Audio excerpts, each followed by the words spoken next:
O TIR B11 é o ETF do BTG que promete aqui pagar dividendos de forma passiva e que também traz um alerta muito importante para você que é investidor de ETFs. Vamos começar a entender então um pouco sobre o índice que o TIR B11 utiliza como referência. Depois a gente vai olhar um pouquinho do site do BTG, né? Você já espera o que vai acontecer.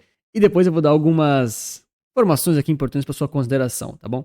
Então o índice que o TIR B11 usa se chama Índice Teva Dividendos Ativos Reais Listados, tá certo? Ele vai acompanhar empresas dos setores de ativos reais com foco em renda e histórico consistente de distribuições de dividendos, tá bom? Esse índice ele traz equilíbrio na carteira entre as empresas consagradas e maiores pagadoras de rendimentos. Eu acho essa frase muito engraçada. Ponderados ativos aqui por Dividend Score e capitalização de mercado. Então vai usar aqui empresas de vários setores, utilities, shoppings, concessões, rodoviárias. E ele teve aqui, segundo o próprio pessoal daqui da Teva Índice, retornos superiores ao Ibov durante todo o período de backtest, distribuição de dividendos em 85% dos meses aqui do backtest e dividend yields históricos acima do benchmark, né? Beleza, então no final dos contos você tem uma carteira composta por ativos com receitas recorrentes e previsíveis. Aí já comenta aí para mim se você tem ETFs, pagadores de dividendos e qual o seu preferido. Bom, antes da gente avaliar um pouquinho do retorno histórico, olhar para os gráficos, né? A composição deles, temos aqui mais algumas informações do site da ETFs Brasil, que também é da Teva Índice. Esse site é muito bom, por sinal. E a gente tem aqui o TIR B11 com basicamente quase 3 milhões de patrimônio líquido, ou seja, muito pouco. Isso aqui é um ponto de alerta. Negociação média diária muito baixa também. Taxa de administração 0,5%, um pouquinho caro, mas razoável. E aqui o número de cotistas também minúsculo, né? Eles dão mais algumas informações, repetem uma parte lá dos textos, né? Fazem aqui comparações e mostram aqui sim um pouquinho da consistência em superação do Ibovespa, tá? E já vai o primeiro alerta. Essa tabela tá no site ETFs Brasil. Não tá nem no site Teva Índices e nem no site do BTG, tá bom? Então isso aqui já é um dado que tá meio solto e tá desatualizado, tá? Lembrando que a responsabilidade para dar as informações do ETF ou do índice não é do site ETFs Brasil, é do BTG e da Teva, tá? Por mais que a Teva seja dona desse site também, né? Esse site aqui ele é geral, ele é um site público, vamos dizer assim, ele reúne vários dados públicos. Então aqui pegando os dados que a gente tem disponíveis, né? Tinha 17 emissões aqui, enfim, 18 ativos, já o Ibovespa tinha 86, o dividend yield aqui do TIR B11, tá? Vamos considerar isso em torno aqui de 7,5, já o Ibov 7,1, então dividend yield um pouquinho maior, tá? Dá alguns retornos, tudo mais tal. Eles querem mostrar que o TIR B11 é melhor que o Ibovespa, pelo menos aqui nesse período, tá? Então, aqui a gente tem os dados, né? Não estão mais tão atualizados assim, mas enfim, ainda assim é um período relativamente razoável. Eles mostram um pouquinho da segmentação da carteira. No caso, isso aqui também está desatualizado, mas dá uma ideia geral de como é que a composição foi feita e deve estar relativamente parecido, né? Então, quase 70% aqui pegando energia, né? Ele tem aqui distribuição, geração e transmissão e a integrada sendo as mais relevantes. Aí tem o saneamento com quase 19, shoppings com 8 e concessões rodoviárias com quase 4,5. No caso tem um pouco das empresas, mas elas já devem ter se alterado um pouquinho, já vamos mostrar ali no site oficial do índice. Bom, e aqui começa um pouquinho da novela de hoje, né? TIR B11 paga dividendos. TIR B11 prevê pagamento de dividendos para seus investidores. Olha só que legal, tá escrito. E aí eles elegeram ali uma metodologia para pegar aqui as empresas com maior dividend yield, ali, com maior score de dividend, para conseguir colocar elas nesse ETF. Em resumo aqui, a metodologia pega mais ou menos o seguinte: empresas com capitalização igual ou superior a 500 milhões de reais, ok? Mínimo de 200 milhões de reais de negociação em cada um dos 2 meses anteriores ao rebalanceamento e free float no mínimo de 10%, ok? Segundo critério. E a exclusão aqui de empresas em recuperação judicial, extrajudicial ou empresas inadimplentes em algumas questões. Isso aqui é muito importante também. Posteriormente, o índice seleciona os 75% dos emissores com o maior dividend score, né? Que é a média do dividend yield dos últimos 3 períodos de um ano, com a aplicação de um desvio padrão sobre os 5 anos de história. Tá, então beleza. Então tem bastante critério aqui, critérios interessantes, uma metodologia bem legal, bem pensada. Então aqui a gente tem aquele funilzinho clássico, né? Primeiro tem um montão de empresas, pega só aquelas com capitalização maior aqui de 500 milhões. Depois vai pegar aqui o volume mensal de negociação aqui, né? Maior de 200 milhões. E aí vai pegar os 75% superiores dessa lista, que no caso é o dividend score, enfim, né, vai priorizar aquelas que têm os melhores pagamentos de dividendos, né? E aí vai dar aqui as empresas no índice, que atualmente são aqui 17 empresas, E as top 15, elas estão aqui, tá bom? Para sua referência, tá? Então, CMYC, Taesa, Engie aqui e assim por diante. É bastante energia, né? Como a gente já viu ali. Tá? E a gente pode perceber também que os percentuais aqui são bem distribuídos, então não tem nenhuma que está muito concentrada. Ah, 50% é essa. Não, não tem. Naturalmente, eles iriam limitar esses pesos, tá? Aqui no site da Teva, novamente, a gente tem aqui um pouquinho do benchmark que eles comparam, tá? Então, eles fazem em relação ao Ibovespa, acho que isso aqui já é uma coisa que eu discordo um pouco, deveria ser em relação ao Divo 11 ali, enfim, né? O IDIV, no caso, né? Divo 11 é o do concorrente, perdão. Enfim, o índice de dividendos, tá certo?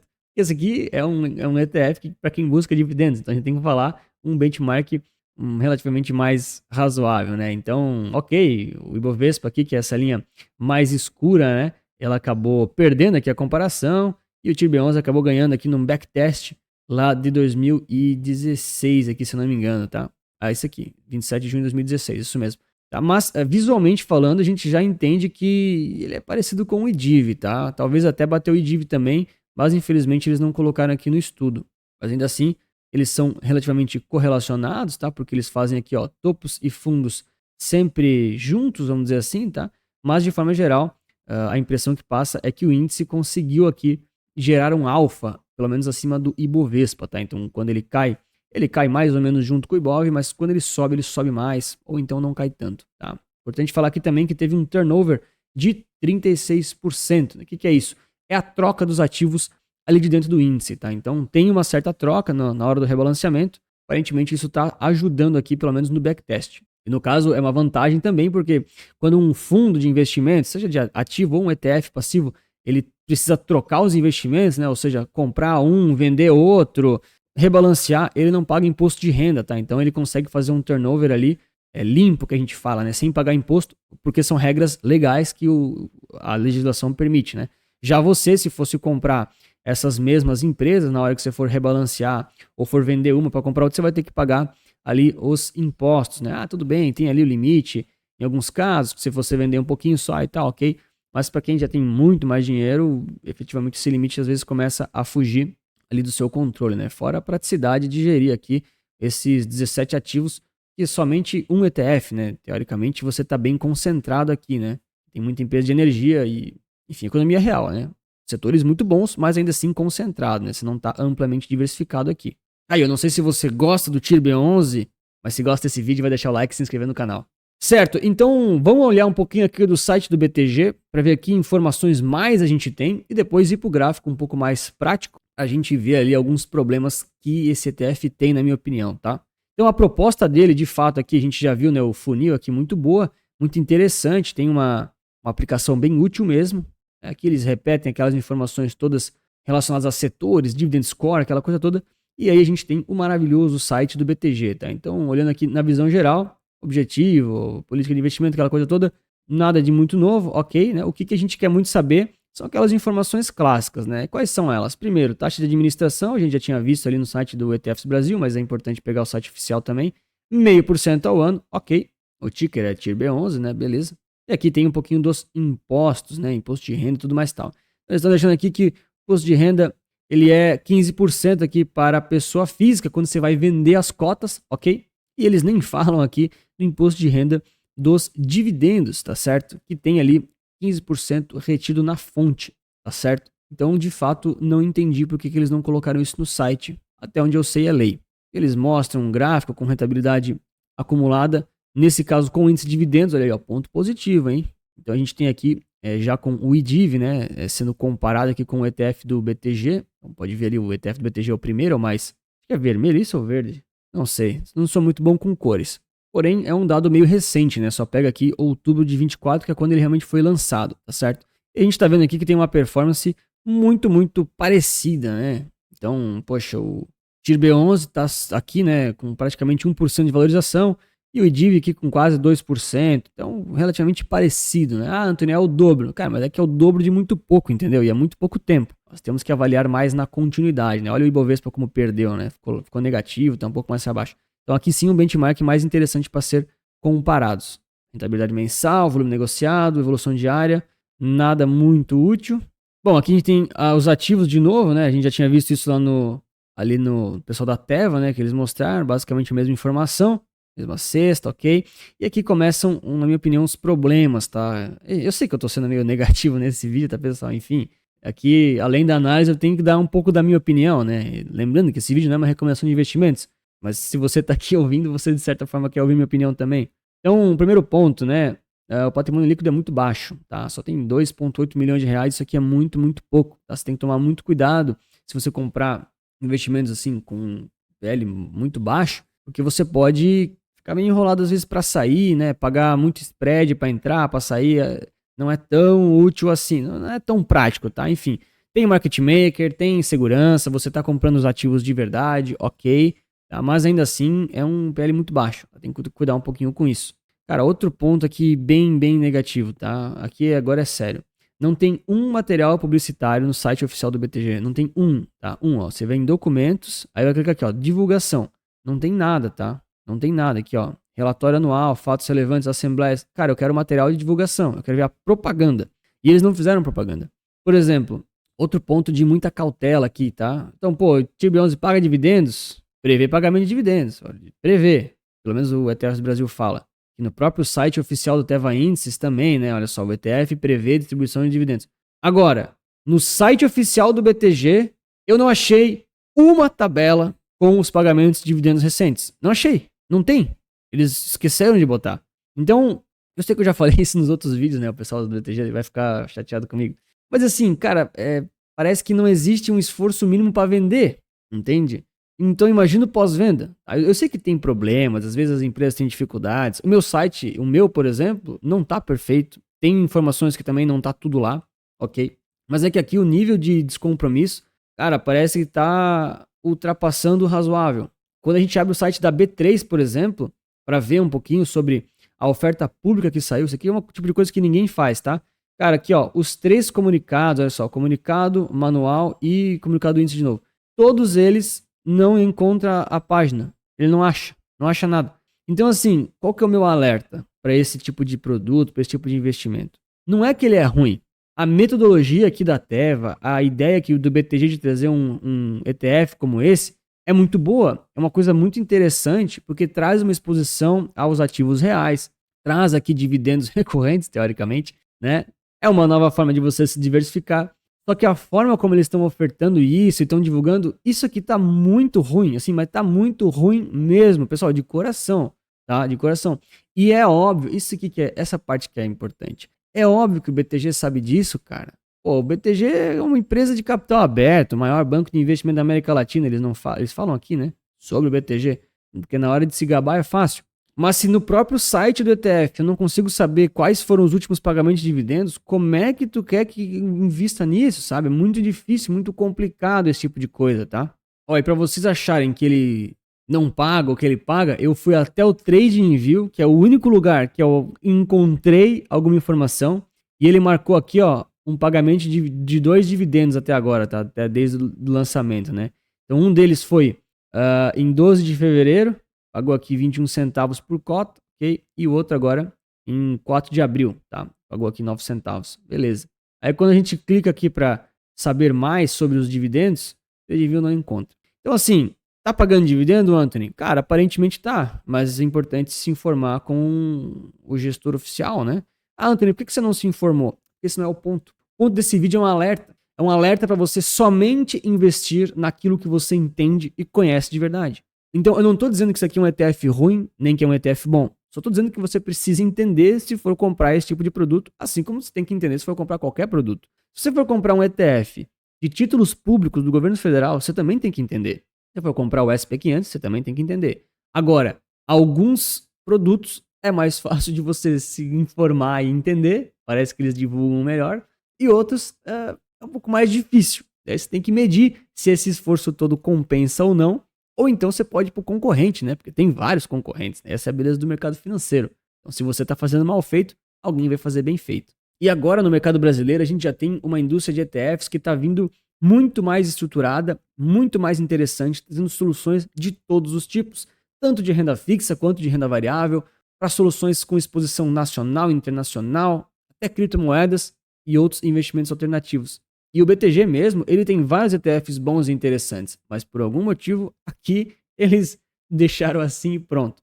Enfim, eu fico meio indignado porque a ideia do índice ali que eles montaram, ela é muito boa, tá? Ela de fato é muito interessante. Só que, cara, não dá pra endossar ou falar, não dá pra, por exemplo, recomendar isso aqui numa carteira sem ter todos esses pontos esclarecidos, entende? E se você é o tipo de cliente que começa a ligar desesperadamente para os bancos, para a gestão aqui, né, desses ETFs, na minha opinião, já está perdendo um pouco o foco. As coisas deveriam ser claras o suficiente para você não ter dúvidas. Ou se tiver dúvidas, aí são coisas muito pontuais, né? De novo, eu sei que não é fácil, existem desafios, né? No meu próprio site eu também tenho coisas para melhorar. Em relação às carteiras recomendadas, por exemplo, eu sei, estão no radar, né? Estão melhorando já. Mas aqui a gente está falando de uma empresa muito grande, com muita estrutura, né? Capital aberto. Então você tem que tomar um certo cuidado se for comprar esse tipo de coisa para entender totalmente esse produto de investimento. Eu, Anthony, não consegui entender. Eu não sei qual que é o dividend yield desse ano, não sei qual que é o projetado. Não deixaram claro todas as questões no site ali em relação a todos os setores, até mesmo ao imposto de renda sobre os dividendos. Essas questões, na minha opinião, seriam muito importantes como investidor, tá? Não preciso nem falar como o gestor das carteiras recomendadas, tá? Mas assim, é um alerta, tá bom? Então, a ideia aqui do índice, né, é muito boa, tá? Um índice interessante a ser estudado, ele parece que está bem relativo ali com o benchmark do IDIV, né, melhor que o IBOV, mas ainda assim, em relação ao produto, ao fundo mesmo, eu tomaria alguns cuidados para você não investir em algo que não conhece profundamente, tá? Lembrando que esse vídeo aqui não é uma recomendação de investimentos, nem para você comprar, nem para você vender, ok? E claro, se você quiser conhecer um pouco mais das carteiras recomendadas, que daí sim são recomendações de investimento, tem um link aqui na descrição. E se não tiver tudo claro no site, tem o meu WhatsApp para você falar comigo lá e tirar as suas dúvidas, tá certo? Bom, então aqui está o TIR B11, desde outubro, quando ele foi lançado até agora, tendo mais ou menos aqui 6 meses. A gente pode ver aqui como tem muito gap, a liquidez dele realmente não é tão alta, né? Se a gente for no 1 minuto para ver realmente a liquidez aqui no intraday, né? Ela é bem baixa, tem bem poucos negócios, tá? Tem que tomar um pouquinho de cuidado com isso.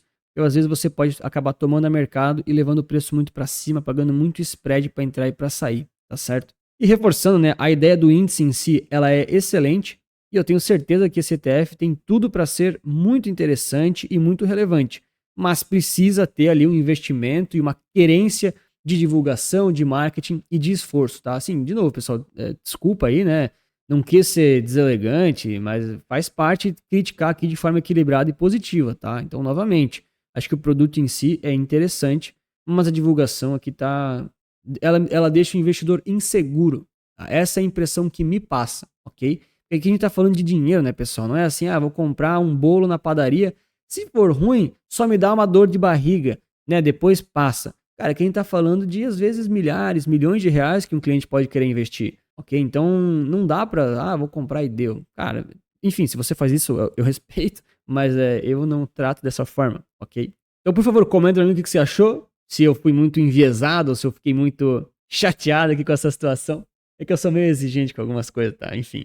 E se você gosta de dividendos e quer saber um pouco mais de um ETF com uma análise mais completa, de um mercado diferente, que não é mercado de ações brasileiras, vou deixar aqui recomendado o IWMI11, que é o Russell 2000, basicamente as small caps do mercado americano, que também pagam dividendos aí através de um ETF, tá certo? Muito obrigado pela sua inscrição e seu like. Grande abraço. Lembre-se que investir certo resulta capital.